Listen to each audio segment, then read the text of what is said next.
Est-ce que le pré-workout de Thibaut InShape vaut vraiment le coup? Cette vidéo est juste à titre informationnel et dans le but de donner des conseils pour les acheteurs ou même l'équipe de Thibaut s'ils veulent améliorer leur pré-workout. Parce que à ce jour, c'est une grosse... On voit ça maintenant. Premier ingrédient, l'arginine. Sur le papier, l'arginine, c'est cool. Ça augmente l'oxyde nitrique, une molécule qui dilate les vaisseaux sanguins pour amener plus de sang et de nutriments aux muscles. C'est ce qui donne la congestion. Sauf qu'il y a deux gros problèmes ici. Premièrement, le dosage. 2 grammes, ce n'est pas assez. Les études montrent qu'il faut un strict minimum de 3 voire 6 grammes pour espérer avoir un effet. Puis le deuxième problème, c'est l'absorption. L'arginine pure est très mal absorbée. Et donc, pour espérer obtenir des effets notables sur l'oxyde nitrique et les performances sportives avec la L-arginine, les études suggèrent une dose vraiment minimum de 3 grammes à plus de 6 grammes par jour. Bon, c'est vrai, c'est le précurseur direct de l'oxyde nitrique. Mais la supplémentation orale en L-arginine est souvent inefficace pour une raison biologique simple. L'effet du premier passage hépatique. Que constatent les études, c'est que lorsqu'on avale de l'arginine, les intestins et le foie, via l'enzyme arginase, dégradent une grande partie, jusqu'à 40 à 70% avant même qu'elle n'atteigne la circulation sanguine. En conséquence, pour saturer ce mécanisme et voir une augmentation de l'oxyde nitrique, il faut des doses beaucoup plus élevées. Ce qui nous amène à un autre problème. L'effet secondaire des doses élevées d'arginine entraîne des troubles digestifs, diarrhée, ballonnement. Alors même si cette forme d'arginine est censée être mieux absorbée, ça ne règle pas vraiment le problème. Mais attendez, on a une bonne nouvelle. Il y a une alternative bien meilleure, la L-citrulline. Et ce qui est bien, c'est que l'équipe de Thibaut en a mis. Bien joué pour ça. Ça peut paraître étrange, mais oui,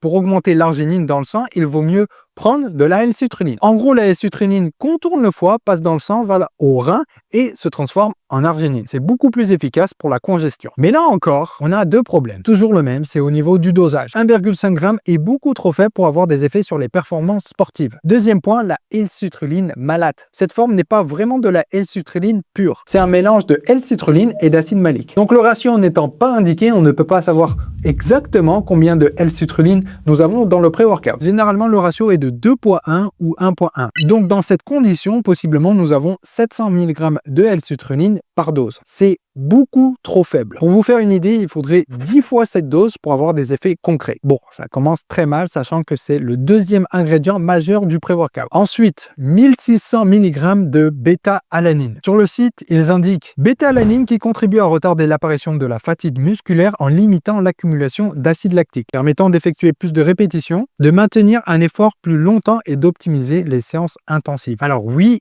et non. La bêta-alanine permet de retarder l'effet de brûlure musculaire qui apparaît après plusieurs répétitions ou un effort prolongé. Donc oui, en soi, ça pourrait permettre de faire plus de répétitions. Par contre, non, ce n'est pas en limitant l'accumulation d'acide lactique, mais plutôt en créant un effet tampon sur les ions hydrogènes qui s'accumulent dans les muscles. Et ça via l'exercice physique anaérobie. Ce sont ces ions hydrogènes qui rendent le muscle acide et qui fait cette sensation de brûlure. En gros, la bêta-alanine n'empêche pas l'accumulation d'acide lactique, d'ailleurs c'est plutôt lactate qu'on devrait dire, mais elle retarde la montée de l'acidité. C'est cette acidité qui paralyse le muscle. Bref, j'espère que je vous ai pas perdu. Pour le dosage, 1600 mg. Pour le coup, je vais défendre le positionnement au niveau de leur dosage. Certes, c'est trop peu, mais il peut avoir une explication à ça. La bêta-alanine doit être consommée quotidiennement. Donc en soi, quand vous ne prenez pas votre pré-workout, vous devez normalement continuer à prendre de la bêta-alanine. Le problème, c'est que le dosage recommandé dans les études sont entre 4 et 6 grammes par jour. Mais entre nous, je vous recommande pas de prendre 6 grammes d'un seul coup. Et ça, pour deux raisons. Vous allez vous gratter de partout. Et oui, la bêta-alanine a un effet de picotement sur les extrémités. Et deuxièmement, comme cette étude le mentionne, si vous consommez la dose recommandée de la bêta-alanine en une seule prise, vous n'augmentez pas efficacement votre carnosine, car vous saturez les transporteurs, ce qui diminue énormément l'absorption de la bêta-alanine. Donc, en soi, 1600 mg dans un pré-workout, c'est acceptable. À une seule condition, que vous consommiez aussi le reste de la journée pour atteindre votre total de 4 à 6 grammes. Donc c'est un ingrédient d'accumulation, ça n'a pas un effet immédiat, un peu comme la créatine. On termine avec le reste de la formule, L-tyrosine 200 mg. Alors encore une fois, ce sont des ingrédients qui ont du sens dans un pré-workout, mais malheureusement le dosage est beaucoup trop faible. La L-tyrosine est un précurseur de la dopamine. Le fait de stimuler ce neurotransmetteur, ça permet d'avoir une meilleure concentration, une meilleure vigilance, motivation. Concernant les études, le dosage est généralement effectué entre 500 et 2000 mg de L-tyrosine. Certaines études vont même également bien au-delà, mais on remarque que la L-tyrosine est surtout efficace dans des situations stressantes. Concernant les deux extraits, ces deux ingrédients à ces dosages précis, 51 mg et 1 mg,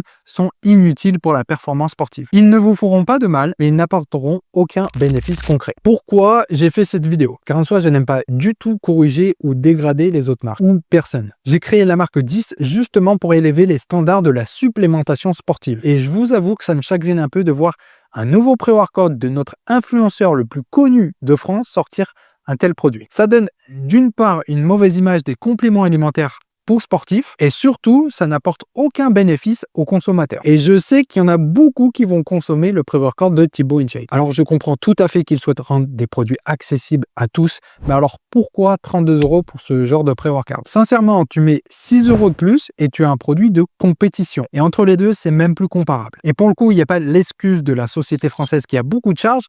Nous sommes également une société française. Si vraiment leur souhait, c'est de baisser les prix au plus, alors mettez juste de la L-citrulline pure et de la caféine, mais surtout au bon dosage. Avec un adaptogène comme la Rhodiola rosea, bon, certes, elle coûte cher, mais sincèrement, ce genre de pré-workout en 2026 ne devrait pas voir le jour. Si ce genre de contenu que je n'aime pas forcément faire vous a plu, dites-le moi dans les commentaires. Je suis prêt à faire d'autres contenus que je n'aime pas faire pour vous. Sur ce, c'était Cyril de 10 et je vous dis à la prochaine. Ciao.